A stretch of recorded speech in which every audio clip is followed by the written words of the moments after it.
दोस्तों मुझे पता है कि फैक्टोरियल सबको हल करना आता है, सब उसकी वैल्यू निकाल सकते हैं और मुझे ये भी पता है कि सब जानते हैं कि फैक्टोरियल का जो मेन काम है वो परमुटेशन, कॉम्बिनेशन, क्रमचय और संचय में होता है। लेकिन उसके साथ ही साथ यह कई जगह क्वेश्चनों के रूप में इससे छोटे छोटे क्वेश्चन बना दिए जाते हैं। इकाई अंक हो गया, नंबर ऑफ जीरो हो गया, या इसके स्वयं के पर्टिकुलर क्वेश्चन भी बनते हैं, जैसे कि -1 फैक्टोरियल है, माइनस वाली संख्याओं की वैल्यू फैक्टोरियल में क्या होती है और कैसे निकाली जाती है, दशमलव वाले फैक्टोरियल, ठीक है, या फिर फैक्टोरियल जीरो की वैल्यू कितनी होती है और कैसे होती है।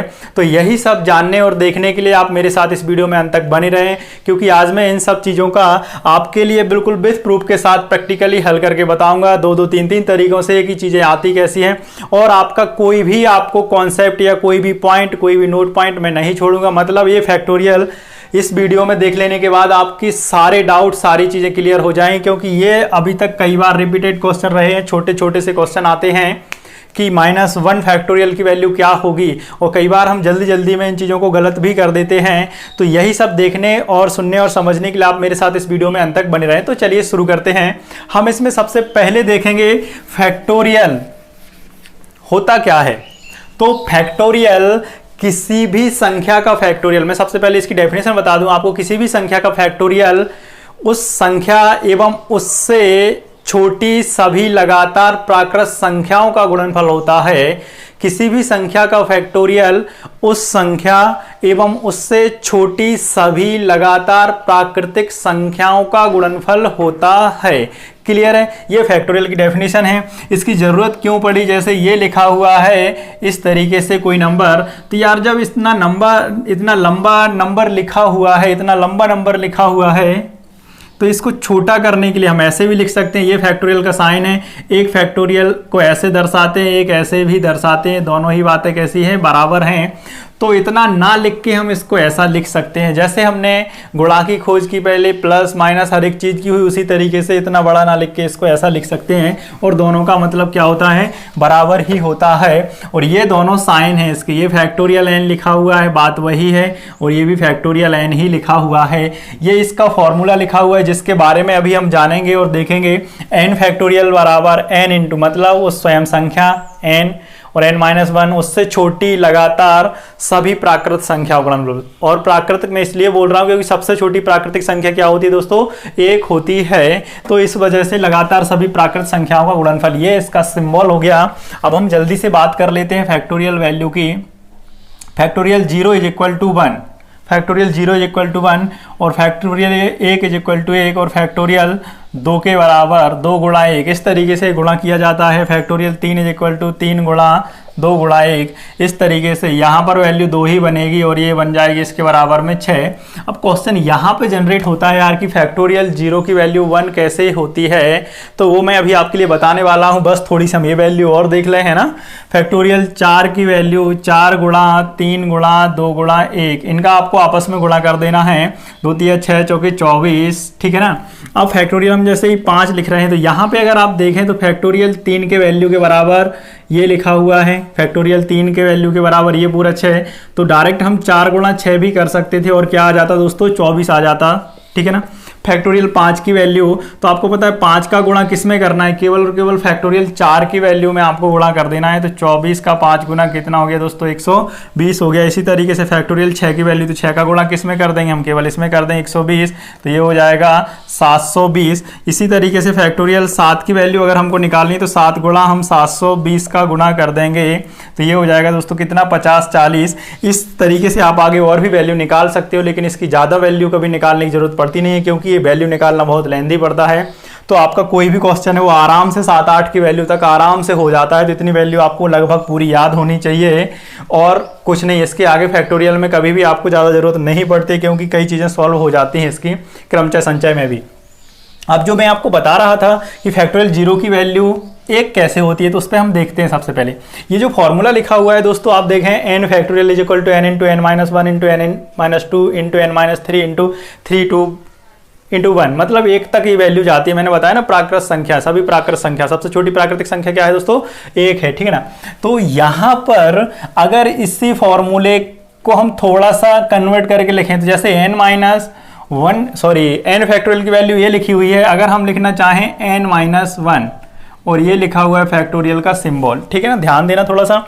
तो इसकी वैल्यू फैक्टोरियल में कितनी होगी, n-1 है ना, n-1 होगी, फिर होगी n-2, फिर होगी n-3, इस तरीके से कहाँ तक जा रही होगी दोस्तों, इनटू में ये जा रही होगी आपकी 3 2 गुणा 1, इस तरीके से 1 तक ये जा रही होगी, है ना। अगर आपको यहाँ ना दिख रहा हो तो मैं थोड़ा सा नीचे लिखता हूँ, ये इस तरीके से जा रही होगी, ठीक है।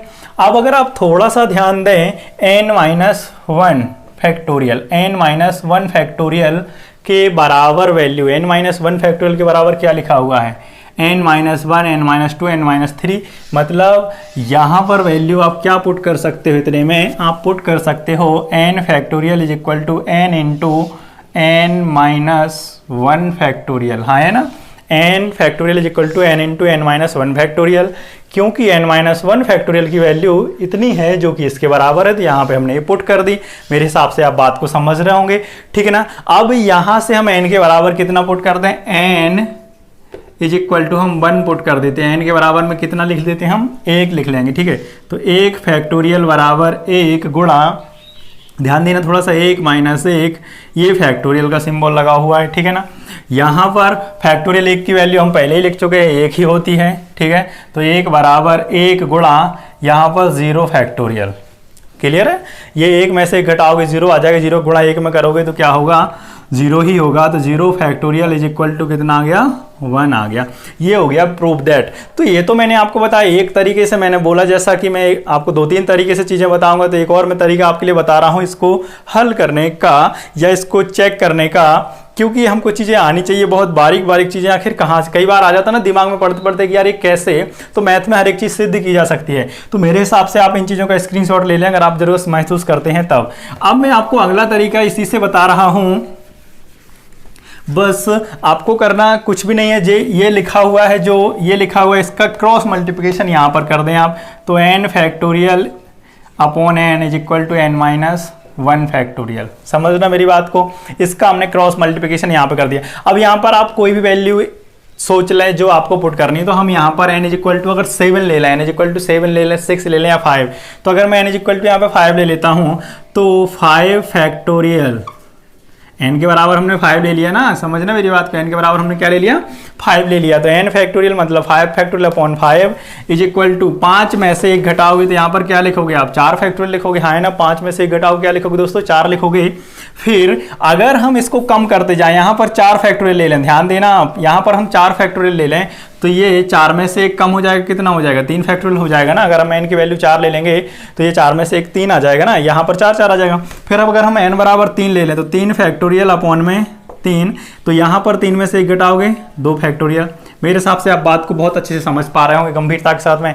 यहाँ पर अगर हम 2 फैक्टोरियल ले लें तो यहाँ पर बटे में 2 और यहाँ 2 में से 1 घटाओगे तो क्या आएगा दोस्तों, 1 फैक्टोरियल आएगा, हाँ है ना। क्योंकि यहाँ से बहुत अच्छी बात निकलने वाली है। अभी यहाँ पर अगर हम 1 फैक्टोरियल ले लें तो यहाँ पर बटे में 1 और यहाँ पर 1 में से 1 घटाओगे दोस्तों क्या आएगा, 0 फैक्टोरियल, क्लियर। और आपको पता है 1 फैक्टोरियल की वैल्यू कितनी है, 1 ही होती है ना। ये दोनों सिंबल एक से हैं भाई मेरे, तो ऐसा ना सोचना यहाँ ऐसा लिखा यहाँ ऐसा, फैक्टोरियल के साइन है दोनों, ठीक है ना। 1 की वैल्यू 1 बटे में 1 बराबर 0 फैक्टोरियल। तो फाइनली आपको पता है 1 के बटे में 1, इससे तो कोई फर्क पड़ता ही नहीं, 1 फैक्टोरियल सॉरी 1 बराबर या 0 फैक्टोरियल बराबर कितना आ गया, 1 आ गया। एक जगह से यहाँ से प्रूफ हो गया। लेकिन यहाँ से एक बहुत अच्छी बहुत शानदार बात निकलने वाली है जिसकी हमारे लिए ज़रूरत है। तो ये मैं यहाँ पर रफ करता हूँ क्योंकि आपने लिख लिया होगा मेरे हिसाब से पहले से, ठीक है ना, या आपने स्क्रीनशॉट ले लिया होगा यहाँ पर। तो ये तो प्रूव हो गया दोस्तों 2 जगह से, आप इसको नोट कर लें या दिमाग में रखें या ध्यान रखें कि 0 फैक्टोरियल की एक तो होती है वैल्यू, सबको पता है, लेकिन होती कैसे मैंने 2 तरीकों से बता दिया। लेकिन यहाँ का जो एक जादुई तरीका निकलने वाला है जो कि आपके सारे डाउट और सारी चीज़ें क्लियर करने वाला है, 1 फैक्टोरियल की वैल्यू। अब यहाँ पर हमने कितना लिया हुआ है, लास्ट में n इज इक्वल टू 1 लिया है ना, n इज इक्वल टू 1 लिया है। अब अगर हम n इज इक्वल टू 0 ले लें, ठीक है ना, n इज इक्वल टू कितना ले लें, 0 ले लेंगे, या यहाँ पर n इज इक्वल टू 1 लिया है हमने तो यहाँ 1 में से 1 घटाया 0 है। अब यहाँ पर अगर हम 0 लेते हैं, 0 फैक्टोरियल अपॉन में 0 आएगा, आएगा ना, हाँ है ना, आएगा। तो यहाँ पर n-1, समझना मेरी बात को, n-1 कर रहे थे, मतलब इससे छोटा होना चाहिए। 0 से छोटा क्या होता है, 0 से छोटा होता है दोस्तों -1 होता है, हाँ है ना। तो जो मैंने आपको बताया ना शुरू में -1 की फैक्टोरियल कैसे निकालते हैं, तो 0 फैक्टोरियल की वैल्यू कितनी आ रही है, 1 आ रही है, 1/0 यहाँ पर -1 फैक्टोरियल, हाँ है ना। अब आपको पता है ये कैसा नंबर लिखा हुआ है, अपरिमेय नंबर लिखा हुआ है, रेशनल नंबर लिखा हुआ है, और इस सब की वैल्यू क्या होती है, इनफाइनाइट होती है या परिभाषित होती है। तो -1 फैक्टोरियल इज इक्वल टू क्या हो गया मेरे दोस्तों, अपरिभाषित इनफाइनाइट है, या फिर माइनस वाली संख्याओं या ऋणात्मक संख्याओं के लिए, आप ये नोट कर लेना भाई मेरे, ऋणात्मक संख्याओं के लिए फैक्टोरियल परिभाषित नहीं होता है, मतलब ऋणात्मक संख्याओं का फैक्टोरियल नहीं निकाला जा सकता। किसी भी ऋणात्मक संख्या का यहां पर हम लिखते हैं -5 फैक्टोरियल, इसका भी फैक्टोरियल कोई परिभाषित नहीं होगा, मतलब इसका नहीं निकाला जा सकता फैक्टोरियल, ठीक है ना। दूसरा आपको जो नोट पॉइंट करना है वो ये करना है कि फैक्टोरियल केवल और केवल धनात्मक संख्याओं का ही निकाला जा सकता है, धनात्मक संख्याओं का ही निकाला जा सकता है, जैसे 1 2 3 4 इस तरीके से, कहां तक, वो भी अनंत तक, और इसमें 0 को भी शामिल करते हैं, क्योंकि फैक्टोरियल 0 की वैल्यू 1 होती है ना, फैक्टोरियल 0 की वैल्यू कितनी होती है दोस्तों, 1 होती है। और मैंने जो आपको स्टार्टिंग में बताया हुआ था कि दशमलव वाली संख्याओं का फैक्टोरियल, भिन्न संख्याओं का फैक्टोरियल, तो वो भी हम जानने वाले हैं भाई मेरे। आप इन चीज़ों का, जब मैं साइड में खड़ा रहता हूं तो स्क्रीनशॉट जरूर लेते जाएं। अब यहाँ पर ये लिखा हुआ है 5.5 फैक्टोरियल, तो इसके लिए कोई वैल्यू नहीं है ना, ये परिभाषित नहीं होता है। 4/7 ये तो बात बराबर ही, ये भी भिन्न है, दशमलव भिन्न है, ये भिन्न है, तो इनका भी कोई फैक्टोरियल नहीं निकल सकता। मतलब फैक्टोरियल केवल और केवल किन संख्याओं का निकाल सकते हैं आप, ऐसा बोल सकते हैं पूर्ण संख्याओं का। पूर्ण मतलब पूर्ण में 0 भी शामिल होता है ना, तो 0 का भी निकलता है, 1 का भी निकलता है, 2 पूर्ण धनात्मक संख्याओं का, ठीक है ना। क्योंकि पूर्णांकों का अगर आप बोलेंगे तो पूर्णांक तो ऋणात्मक भी होते हैं, लेकिन ऋणात्मक पूर्णांकों का फैक्टोरियल नहीं निकाला जा सकता दोस्तों, ठीक है ना। तो ये सब थी फैक्टोरियल के बारे में आपके लिए जो मैं बातें बताने वाला था।